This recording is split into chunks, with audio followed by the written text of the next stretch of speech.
Today I'm going to tell you something you probably didn't know, but Thailand loves the first generation Porsche Cayenne. Now when this car came out, to be honest, it divided opinion. No one really loved it that much. I'm just going to swing around because there's a Honda City One make race car just coming up behind me, and that's because I'm at Impact Speed Park, I'm at Power Lab, where this first generation Porsche Cayennes are stacking up to go on a trip to Laos. So back to the story anyway, I'm just going to walk you up. There's two behind me, but then we've got a second generation Cayenne. We've got a Macan tucked in here, which looks really, really small. And we've got two more first generation Cayennes as well. And if I spin around here, you'll see there's two more behind, getting service, getting ready for a big trip. And there are more to come shortly. And a few other cars are going on this trip. But the key thing is the Cayenne I want to talk about today, because Thailand loves the first generation Cayenne. Now, when they came out in 2002, which is actually 2 decades ago now, 21 years to be precise, they really divided opinion. It was basically a Touareg with the current generation of that time, the 996, with its kind of lights and its nose grafted on the front and a few changes on the back. But essentially it was just grafted onto a Touareg.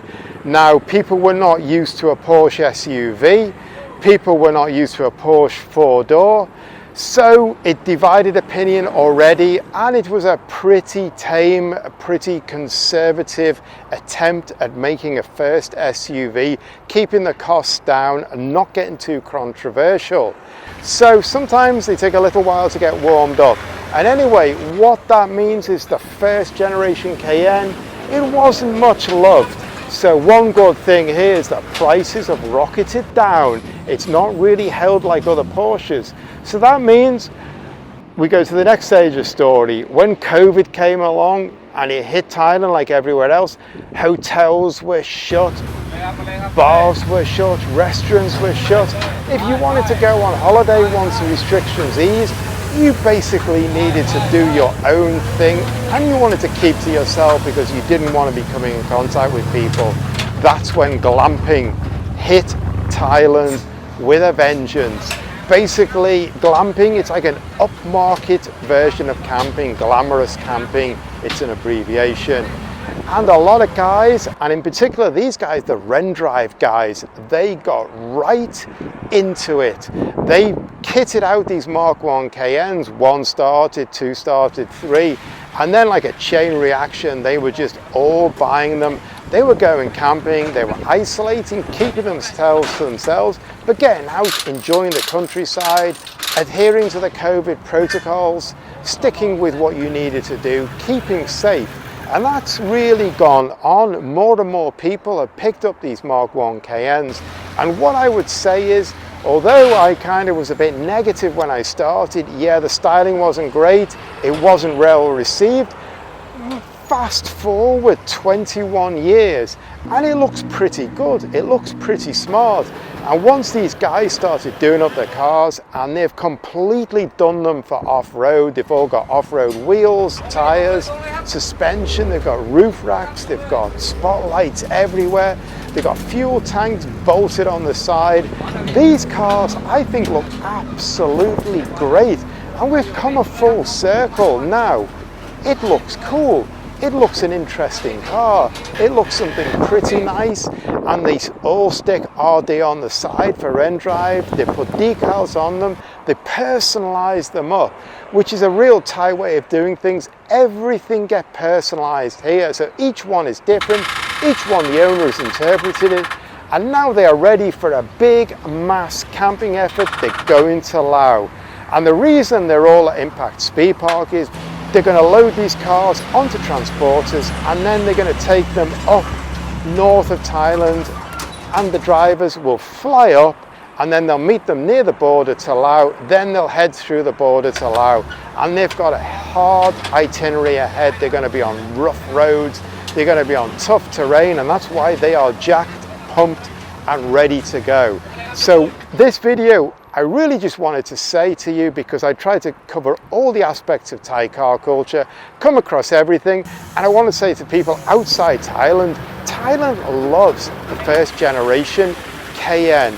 And now the rest of my video, I'm just going a little bit more of them loading up, and you get a feel for what's going on here, because this is quite different. I've never seen 8, 10 or 12 Mark 1 Cayennes, plus a couple of second, third generation, a Macan and 1 or 2 others, loading up to go north on an off-road expedition. So it's pretty cool. It's early morning here now, and everyone is like finalizing the cars. They're putting a few different bits on them, adding roof racks, adding bars, getting them ready, getting them sorted, ready for this big trip.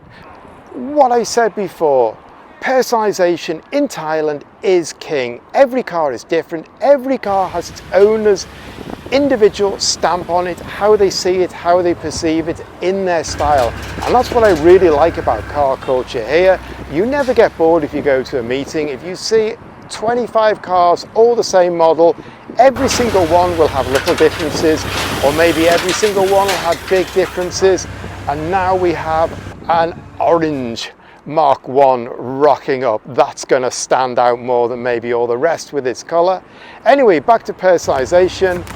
It's really epic the way people do their cars, and if you just look at all these cars here, when you're going to go off-road, there's so much personalization you can do. There's so much you can load up. So you can see these bars, everything's got spotlights on. And I'll just go to the next one actually here. Look at the bank of lights on this car. When he fires that up, it is going to look like the Blackpool illuminations. And if those 2 banks of LEDs wasn't enough, he's got 2 more sitting here, and he's got a bank of 4 on the front. This car is going to be like a Christmas tree at night, which should look pretty cool. I'm not sure it's going to blind the driver, but it should look cool, and for my aspect, that's what we want. Now we have a second generation one stuck in here, and this one's got quad LED lights on the front. That's going to really stand out. And then the Macan here. Man, the first thing I say about the Macan, it looks tiny. Normally you see a Macan and it looks a pretty big pumped up vehicle. This Macan looks tiny. Let this red one spin round again.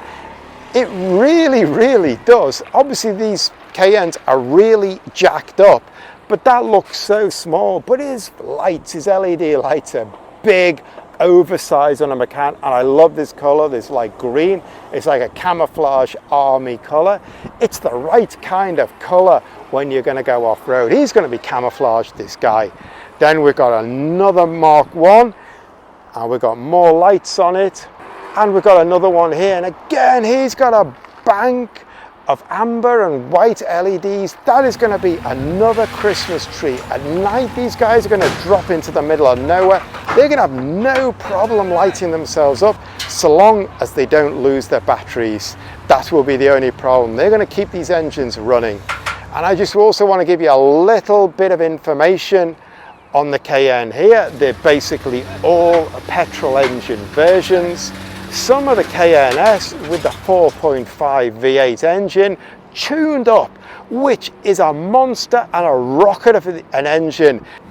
The Cayenne S really kicked the model into life when it arrived, and some of them are the 3.2 as well, which again is a robust engine. So these guys, the Rendrive guys, they're used to doing road trips at a pretty high speed. They are gonna be motoring for sure. So it's good they've got a strong, tough car, because they're gonna be motoring off-road.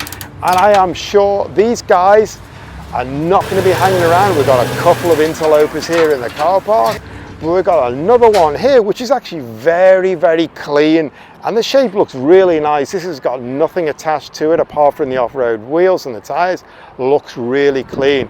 And in fact, if I swing round, there's a stock Mark 1 Cayenne to give us a little bit of comparison. Next to this Esprit, which I love and which is always here, there's a completely stock Mark 1. This isn't going on the trip. But anyway, they're all the 3.2 or the 4.5. These guys are going to be shifting when they hit low. And because these cars are going out of Thailand, they need these. The final car I'm going to show you is a Touareg. Now, I'm not really sure that they should have brought this along, to be honest, because when you put this Touareg alongside all these first generation Cayennes, you realize there's not a lot of difference. It's basically a clip on the front, and at the back they've changed the lights and made a few tweaks. Underneath, yeah, there's changes, but visually you kind of see that these are very closely related sisters. But what I was saying, that this looks good now, also the Touareg has really aged, the first generation. It's aged really well. The accessories are full on these cars. If I can just reach right up here, you can see everyone's carrying ramps. They're all plastic ramps, so I guess this is a modern, tough style that's going to keep the weight down in case they get into rough stuff or swamps. Everyone has got ramps with them.